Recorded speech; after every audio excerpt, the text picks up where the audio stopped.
In Hollywood, the state of a big-budget movie can change at the drop of a hat. Take 2013's WorldWarZ for instance. After a cavalcade of behind-the-scenes drama, it's a wonder that the project even made it to theaters. But once it did, the movie proved its worth by raking in roughly $540 million worldwide. Similarly, the WorldWarZ sequel has changed directors, screenwriters, has been assigned multiple release dates, and was even pulled entirely from Paramount's release calendar. So what exactly is the current state of the zombie sequel? Here's everything we know about the follow-up to WorldWarZ. Brad's back. According to Variety, Pitt is returning for WorldWarZ 2. Given the first film's success, that may not necessarily seem like a surprise, but Pitt hasn't really made a habit of appearing in sequels. This time, regardless of the many projects he has on his plate, he's remained the star and producer all along, and it's a good thing he has his hands so tightly on the reins. Without Pitt leading the way, WorldWarZ 2 would probably fall apart completely.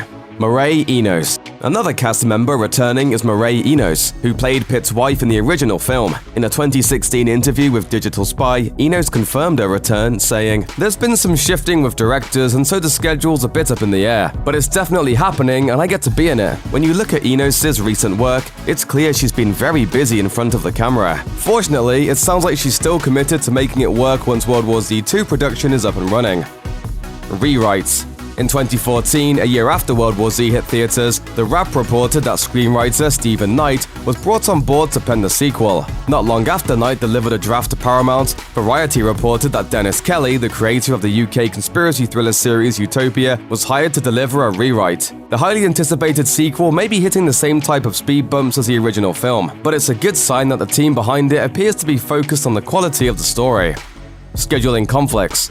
The film's production schedule has definitely not been easy to lock down. In January 2017, after multiple rewrites, The Hollywood Reporter reported Paramount's move to pull the project from its release calendar. This came after multiple efforts to push back the film's tentative release date from 2016 to a 2017 summer release. According to Variety, production was once again rescheduled to late 2018 so Pitt could work on Quentin Tarantino's Charles Manson-inspired film Once Upon a Time in Hollywood. If all goes according to plan, audiences probably won't see another WorldWarZ movie until 2020. And that's just a guesstimate. Fincher's entrance.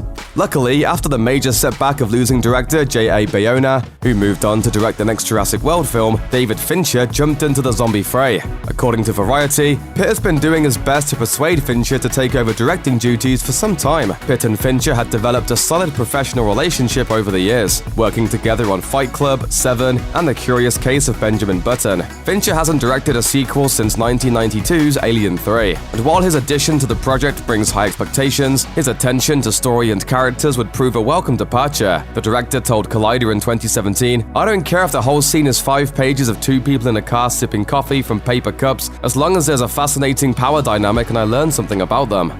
Not a cash grab.